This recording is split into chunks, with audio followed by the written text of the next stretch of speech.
Hello people, you are welcome to my YouTube channel, Jimino, and we are telling our story to inspire. I'm speaking to an entrepreneur and the CEO of Farm Direct. Follow me so that we enjoy this nice episode. I'm Isaac Sapo. Yeah, so welcome to my farm.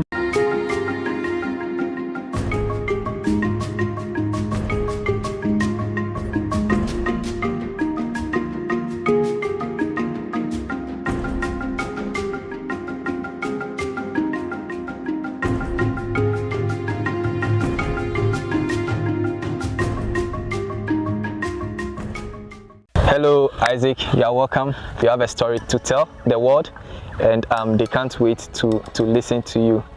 So tell us, how did you begin this journey? Okay, I began this journey way back 2014 when after completion, after service, looking for a job, and I was not getting one, so I decided to come around too. So when I came here, I saw some women's farming here, and it really inspired me. Women at this age, somewhere in their late 40s, farming. Okay. Wow. So that really inspired me. If women can do this, then how me, able-bodied man like me, why would I?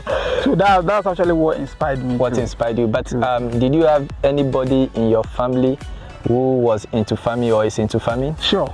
My grandmother was a farmer. Okay. So when we were growing up, our mom used to take us to the farm, basically around this area, not specifically here, but my grandmother was a farmer. Oh. So the farming is it's in your blood. Sure. So before that, which university did you attend? Okay. At first I attended NIT. Okay.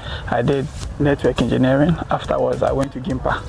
Yes, to have my professional lesson at Gimpa. Let's begin with your journey into farming. Okay, the beginning. Initially I flirted with the idea of doing cabbage, but when I came here I realized it was seasonal. You cannot just do it just at that time. So one of my friends introduced me to lettuce. So he showed me the process, how you buy the seed, you nurse, and then afterwards you transplant to your bed. So basically it was a friend here who helped me, taught me about the routine. Yeah, so he was the one who showed me how to do it, and then I followed the step, and then my first cultivation was the lettuce. Wow. Yes, and then it wasn't successful because I was not savvy in it. So it's a learning curve. So like, as you are doing, you'll be learning some basic thing. It starts with the basics. Once you know the basics, you do it and you had a very fruitful end. But once you don't know, you have to learn through the failing. Okay. Sometimes you do, some will die out, some will wither. So it was through that curve I was able to gather that experience from my first cultivation. That was lettuce. What about the second and the third? Okay. So the second was a cabbage. That one, the season started around somewhere December 3rd. Okay. Yeah, then I bought the seedlings, and then I nursed, and then I started with the cabbage. So when I started with the cabbage, lo and behold, I made it. I was amazed I could do that, because initially I didn't know I can do that. But when I started, I just followed. They say do this, apply this, and then I had a very bumper harvest. So that was the very, very successful one for me. Okay. So how did you feel in IT and now you are a farmer? One thing I normally ask myself, at times you don't have to follow your career. You have to look for a job. So if farming is what will give you the job, you have to do it. So most of the time, if you want to follow your career, I'm an IT professional, so apart from IT, nothing else, no, it's not good. So I put my career somewhere and then follow the job. So that's how come I Okay, so apart from lettuce and cabbage, what other crops do you cultivate? Maize, and then cucumber, okay, then onions. Yes, those are the 4 things I normally do. Okay. Apart from that, I don't really do any other things. But the maize, cucumber, lettuce, okay, those are the things I normally do. So what motivates you every day when you wake up and you know that you have a farm and you have to feed the world? How does it feel? I feel motivated whenever I'm coming here, because the farming I'm doing here, in as much as I'm earning something, I'm creating indirect jobs for other women. There are some women in the market, they do come here, buy stuff from me. Okay. They go and sell, they make their profit, and then they feed there. So at times I feel motivated. I'm also creating job for someone else. Apart from me earning something, someone else is also benefiting from my toy. So that's how I feel motivated anytime I come here. Is farming capital intensive? Yes. Very, very capital intensive. Very, very capital. But it's relative. There are some of the crops when you do, they are not that way. So that's why I say it's relative. It's not all. Okay. But ideally, you say it's capital intensive. But some of the crops when you do, the capital that you require is lesser than others. So it's relative. It's relative. Yeah. Okay. So I just wanted to know, do you own this land as well? Oh no, this land is for the military. It's for the government. So they rent it out for us to farm. So I don't own this land. Oh, but it is being rented out. Sure. At a subsidized amount. Sure. That's fine. Annually. You pay annually. Yeah. Okay. How do you get water? Oh, okay. We have a very big dam. Actually, I think in 1970, when Achampo introduced farm in your backyard, okay. That's where the dam was being dug. So basically, the dam was dug here. So we have a dam here, which we have a water line that we use to irrigate our line. So we have a canal. Okay. So the canal is for those who are at the gravitation area. Because when you look at this place, the land falls like this. So for them, when they use the canal, the water will flow to their various farms. But there are some of the lands which are upwards. So that is when the solar comes in. Okay. So we have underground pipes. Wow. Which are connected to each of the farms. This new project is GCAP. Okay. Who initiated the project through World Bank project, that they brought this solar system and then the canal system here, and then the irrigation tubes that we are using as well. Wow. So it was the World Bank who brought this project here. Okay. Through GCAP. Okay. And the Ministry of Food and Agriculture. Yes. Okay. So in one way or the other, it is helping you with your irrigation system. Sure. So okay. we have the pipes are buried under. So each and every one has a stock cup. So when the water gets there, we have the irrigation tube. Then you open, then the water will just be flowing into your farm. So we have irrigation tubes in the farm. Do you think we are making good use of the arable lands we have in Africa or even in Ghana? Oh, okay. Generally, I would say we are, but we can do more. Looking at the land that we have, how fertile the land is, and somehow we are not using it to its maximum capacity. Okay. The level we are to attain, no, we are not there yet. So if we should, do more.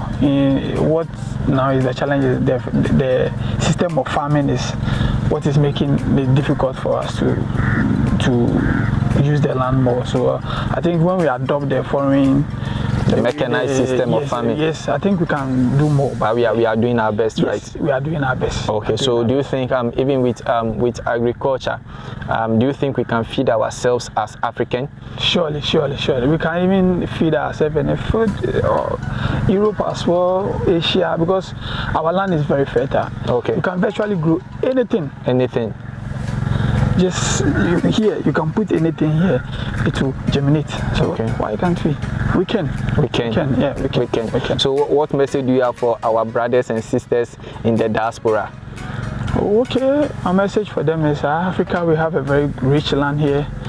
They can come and then support us with their mechanized system, so we can produce more, and then so we urge them to come, and then we have good lands here which they can come and then use. So we urge them to come. Sure. Do you think agriculture is the future? Sure. It is the future. Looking at the advent of the new technologies that are coming, the greenhousing, and then the one that they doing so the agriculture is really the future. Yeah, because you can't live without food. So if you don't have food, you don't have life. If you don't have food, you don't have life. So agriculture is the future. All right. So what are the challenges that you face in the course of your farming? Okay, one challenge we face here is the agro input. Okay. Very, very expensive. Wow. Yes, very, very expensive, because the price is not stable. Today you go, the next day you go, the price is like this, the next day. So we don't have a consistent price that we used to, because most of the agrochemicals are very expensive. And then another challenge too is the chemicals. Some of them we don't really know where the mother company. You can read the label, but people do imitation. So after you can go and buy your input, thinking to have the efficacy you are looking for. You come and use it on the land, because people have imitated, and then that is also one challenge we are having. Another challenge we are having is the fertilizer. Okay. Yeah, we struggle a lot to get fertilizer. Okay. So we are urging Yara. Eventually we use Yara Ghana. They have a fertilizer called Activa. Okay. It's very, very good. So we don't get them in handy. Okay. You have to struggle before you get a fertilizer to farm. And then the seedlings as well. Yeah, some you can walk in any shop and get, but some you have to wait for them to import. So seedlings too is also another challenge that we have. Oh, okay. But do you also use organic fertilizers? Yes. But we have one from Safisana.